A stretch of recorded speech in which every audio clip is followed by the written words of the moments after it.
Maruti Swift Dzire का जो new model आती है अभी 2021 मॉडल, उसका एयरबैग मॉडल आया हुआ है। इस एयरबैग मॉडल के पार्ट नंबर आ गए 38,910 54 33। ये गाड़ी एक्सीडेंट हुई थी तो इसके अंदर DTC बन रही है, तो अपने को इसको रिसेट करना है। तो मैंने पार्ट नंबर यहाँ पर देख लो, ये पार्ट नंबर है 5433, ये यहाँ पर 5433 पार्ट नंबर है। ये कनेक्शन वगैरह लगाए हुए हैं, ये कनेक्शन लगाए हुए हैं, ठीक है। ये कनेक्शन मैं स्टार्ट करूँगा।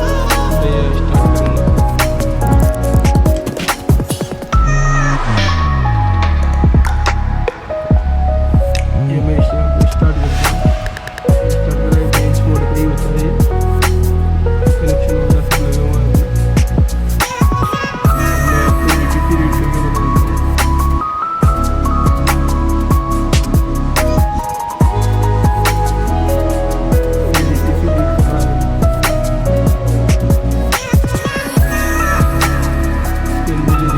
डेटा भी स्टोर का DTC बन रही है, तो ठीक है। बाकी ये केबल तो है, तो ये जो सेंसर नहीं लगे हुए उनकी बन रही है।